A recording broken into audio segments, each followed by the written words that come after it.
شہین صبائی صاحب کے ٹویٹ آپ کے خلاف بڑے آئے ہیں شدید. وہ کہتے ہیں کہ انہوں نے ایک پاورفل شخصیت کی نواز شریف صاحب سے ملاقات کروائی, پھر یہ سارا ماسٹر مائنڈ ہیں, بیسیکلی برین یہ ہیں, ان کی آنکھ کے اشارے سے تقدیریں لوگوں کی بدلتی ہیں, یہ ہاتھ ہلاتے ہیں تو لوگ زندہ میں چلے جاتے ہیں. میں نہ آج تک ان سے ملا, نہ زندہ آنکھ سے انہیں دیکھا, میں نے انہیں صرف ٹی وی پہ دیکھا ہے. افسوس یہ ہے کہ انہوں نے تو آج تک ملاقات ہی نہیں کی کسی جرنلسٹ سے. سب سے پاورفل شخصیت. میں تو ایک فقیر ہوں, یہاں بیٹھا ہوں, میں تو آئین کا پابند, میں تو ہم فقیروں سے دوستی کر لو, گر سکھا دیں گے بادشاہ. میں تو نگران حکومت میں بھی ذاتی طور پر جانے کے خلاف ہوں. وہ تو بڑے پاورفل پہلوان ہیں نواز شریف صاحب. الیکشن کے بعد وہ ریکنسلیشن کریں گے. وہ الیکشن تک انہیں سوٹ نہیں کرتا, لیکن الیکشن کے بعد انہیں سوٹ بھی کرے گا. تب تک تو وہ دھاندلی کے گوگے بلند ہو چکے جو بھی ہے, لیکن میرا حسن ظن ہے کہ اس کے بعد تبدیلی آئے گی. اس کے بعد تبدیلی کرنی کیا ہے؟ اس کے بعد پھر رکھے اندر ہی. اس کے بعد انہوں نے حکومت نہیں چلانی. آپ نے بڑا واضح بتا دیا کہ زرداری صاحب صدر پاکستان بن گئے, میاں نواز شریف وزیر اعظم پاکستان بن گئے. نہیں, اگر ہنگ پارلیمنٹ ہوئی تو, اگر میجارٹی آ گئی تو بالکل مختلف سینیریو ہو جائے گا. بھائی وہ اگر دوائی زیادہ ڈال گئی تو کیا کریں گے؟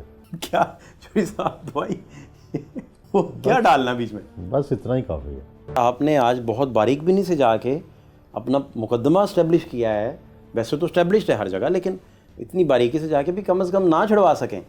ویسے وہ تو بڑے پاورفل پہلوان ہیں نواز شریف صاحب, تو وہ چاہیں تو ویسے کچھ رول اور بھی پلے. میرا اب بھی یہ حسن ظن ہے کہ الیکشن کے بعد وہ ریکنسلیشن کریں گے. میرا حسن ظن ہے. الیکشن کے بعد ریکنسلیشن کا کیا فائدہ؟ بس وہ الیکشن تک انہیں سوٹ نہیں کرتا, لیکن الیکشن کے بعد انہیں سوٹ بھی کرے گا. تب تک تو وہ دھاندلی کے گوگے بلند ہو چکے جو بھی ہے, لیکن میرا حسن ظن ہے کہ اس کے بعد تبدیلی آئے گی. اس کے بعد تبدیلی کرنی کیا ہے؟ اس کے بعد پھر رکھے اندر ہی. اس کے بعد انہوں نے حکومت نہیں چلانی. حکومت چلانے کے لیے بھی ضروری ہے کہ آپ کے جو مخالف ہیں ان کے ساتھ آپ کا ایک ورکنگ ریلیشن شپ. تو تاریخ میں اس طرح کے الیکشن فرض کریں, یہ نواز شریف صاحب کی حد تک ہم کہہ رہے ہیں, زرداری صاحب کی حد تک, فضل الرحمان صاحب کی, جتنے بڑے میجر سٹیک ہولڈرز ہیں, مینگل صاحب سمیت جتنی بڑی پارٹی ہیں, جو پی ڈی ایم کا دھڑا بھی ہے, وہ سارے اس لیول پلینگ فیلڈ اگر نہیں ہے تو پھر الیکشن بائک آؤٹ کریں گے. کیا کریں گے؟ یا وہ چاہتے ہی نہیں کہ لیول پلینگ فیلڈ ہو. پاکستان میں یہ تجربوں سے یہ پتہ چلا ہے کہ الیکشن آپ مس نہیں کر سکتے. نہ پی ٹی آئی کو کرنا چاہیے, نہ کسی کو. یہ ایک طرح کی ٹرین ہوتی ہے, جو مس ہو جائے نا پھر آپ کو اس کا دکھ رہتا ہے.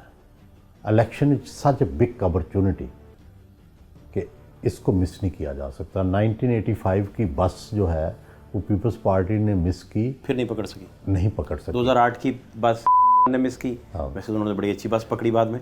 نہیں, وہ ان کے اور بات تھی, حالات تھے. ان کو پھر جب الیکٹیبل ملے تبھی جا کے ہوا نا. اصل میں جو الیکٹیبل ہوئے ہیں نا, پرابلم یہ ہوتا ہے کہ کوئی پتہ نہیں ہوتا کس الیکشن میں نئے الیکٹیبلز آ جائیں. وہ بیٹر کرتے ہوتے ہیں. 1985 میں نئے الیکٹیبلز آ گئے تھے. آپ نے بڑا واضح بتا دیا کہ زرداری صاحب صدر پاکستان بن گئے, میاں نواز شریف وزیر اعظم پاکستان بن گئے. نہیں, اگر ہنگ پارلیمنٹ ہوئی تو شرط یہ ہے, اگر میجارٹی آ گئی تو بالکل مختلف سینیریو ہو جائے گا. اسی لیے میں میجورٹی پھر کس کی؟ نواز شریف صاحب کی. ہاں, نواز نہیں تو وہ تو کمپین کرنے, آپ سروے کرنے نکلے باہر تو حالات نہیں ہیں. بھائی وہ اگر دوائی زیادہ ڈال گئی تو کیا کریں گے؟ کیا چوری صاحب دوائی یہ پڑھان ڈال لی ہے, اٹھ میرے بیلیا پڑھان تیرے کول ہے, وہ کیا تھا؟ وہ کیا ڈالنا بیچ میں؟ بس اتنا ہی کافی ہے. شہین صبائی صاحب کے ٹویٹ آپ کے خلاف بڑے آئے ہیں شدید. وہ کہتے ہیں کہ انہوں نے ایک پاورفل شخصیت کی نواز شریف صاحب سے ملاقات کروائی, پھر یہ سارا ماسٹر مائنڈ ہیں, بیسیکلی برین یہ ہیں, یہ لے کے چل رہے ہیں, یہ گورن کر رہے ہیں چیزوں کو, اور ان کی آنکھ کے اشارے سے تقدیریں لوگوں کی بدلتی ہیں. میں تو ہاتھ ہلاتے ہیں تو آج کل لوگ زندہ میں چلے جاتے ہیں. دیکھو جو موسٹ پاورفل جو ہیں, میں نہ آج تک ان سے ملا, نہ زندہ آنکھ سے انہیں دیکھا, میں نے انہیں صرف ٹی وی پہ دیکھا ہے. سر ٹھیک ہے, تو اگر میں ان سے ملا ہوتا تو لوگوں کو ضرور بتایا ہوتا ان کے خیالات. افسوس یہ ہے کہ انہوں نے تو آج تک ملاقات ہی نہیں کی کسی جرنلسٹ سے ظاہری طور پر. تو آپ کا اس پہ کوئی موقف بھی نہیں انہوں نے لیا ہوگا کہ یہ ٹویٹ کرنے لگے ہیں؟ نہیں, بالکل نہیں. میرا کیا رول ہے؟ میں میرے کوئی دوست ضرور ہوں گے. سب سے پاورفل شخصیت کا نام لکھنا. نہیں, ایسے ہی ہے بالکل.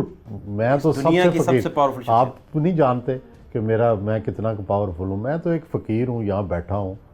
میرا کوئی دوست اگر چیف منسٹر بن گیا ہے, میرے تو سیاسی ویوز ہی نہیں ملتے ان سے.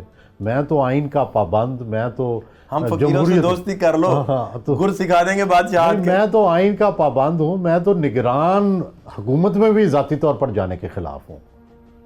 میں تو جو ہے وہ انہوں نے یہی الزام لگایا کہ وہ تو نگران بھی آپ نے سارا. اور نہیں قطعاً میرا کوئی بالکل جو ہے اس میں کوئی ہے ہی نہیں. کہاں کوئی دکھائیں کبھی کسی ملاقات میں شریک ہوا ہوں کوئی کسی سے. میں بتا رہا ہوں کہ میں آج تک آرمی چیف کو میں نے سامنے ظاہری آنکھ میں دیکھا بھی نہیں ہے. تو ایسے ہی خام خواہ کتنا تو چیک کر لینا چاہیے، اتنے بڑے صحافی ہیں تو یہ تو چیک کر لیں کسی سے، میرے سے پوچھ لیتے میں بتا دیتا ہوں انہیں.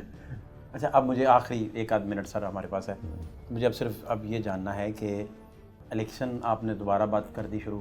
وہ سارے کہتے تھے سپریم کورٹ کو تو آپ کہہ ہی دیں، لیکن سہیل وڑائی صاحب سے پوچھیں کہ انہوں نے یہ کالم کیوں لکھ دیا کہ شنید ہے کہ یہ اپریل مئی جون جولائی اور اگست تک پینڈنگ کرنے کی کوئی ایسی باتیں. دیکھیں میں نے تو افواہ ہے، بعض اوقات آپ اس لیے بھی لوگوں کی توجہ یا عوام کے سامنے چیز رکھتے ہیں کہ وہ چیز رک جائے. ایکس کو ایکسپو کہتے ہیں، ایکسپوئر، ٹھیک ہے. تو یہ ایکسپوئر اس لیے کیا جاتا ہے کہ وہ چیز جب آپ خبر بریک کرتے ہیں یا اس کو کسی فارم میں دیتے ہیں تو اس کا ضروری مقصد یہ نہیں ہوتا کہ یہ ہو رہی ہے یا ہونے والی ہے. نگران اتنا اچھا کام کر رہے ہیں، وہ قریبی بھی ہیں، سارے دوست بھی آئین ہیں. کے تحت الیکشن ہونا کیا حرج ہے وہ چلتے جائیں، اچھے کام کر رہے میں ہیں. تو ذاتی طور پر نہیں اتنے مشکل سے وہ میں ایگری نہیں اپنے انہوں نے جگہ بنائی ہے. آپ کو پتہ ہے سیاست میں اتنا، پولیٹکس میں اتنا انہوں نے زبردست اپنا مقام بنایا. تو پتہ نہیں اب وہ حکومتیں بدلیں گی تو کیا بنے گا. تحریک انصاف آ گئی تو نگرانوں کا کیا بنے گا مجھے نہیں پتہ، یہ آپ بہتر جانتے ہیں یا آپ اس پہ کو گائیڈ کر سکتے ہیں کہ ان کا پھر میرا خیال پھر تو لڑائی شروع ہو جائے گی کوئی نہ کوئی، اور کسی نہ کسی کو جیل جانا پڑے گا. ابھی تو ایسا صورت نظر نہیں آتی کہ تحریک انصاف کو آنے دیا جائے گا. نہیں یہ ان کے جو گوہر صاحب ہیں چیئرمین، ان کا رستہ بھی روک لیا جائے گا. مجھے نہیں لگتا کہ تحریک انصاف کو کوئی فی الحال ریلیف مل رہا ہے. اگرچہ ہماری خواہش ہے کہ ریلیف ملے، ان کو لیول پلینگ فیلڈ ملے، لیکن یہ خواہشات پوری تو نہیں ہوتی نا. حنیف عباسی جس دن گرفتار ہوئے تو وہ پری پول ریگنگ کے طور پہ دیکھا گیا، اور ہم لوگ بہت سارے آپ کے پاس ہی اس دن بیٹھے ہوئے تھے، تو آپ بڑے تکلیف میں تھے کہ یہ کیا سلسلہ شروع ہو گیا. تو وہ تو سلسلہ پھر وہی ہے، کچھ رکا نہیں اس میں. اس وقت بھی ہم تڑپتے رہے، باتیں کرتے رہے، لیکن نہیں ہوا. اب بھی ہمیں یہ تو حق ہے نا کہ ہم تڑپیں یا اپنی آواز بلند کریں. کوئی سنے نہ سنے،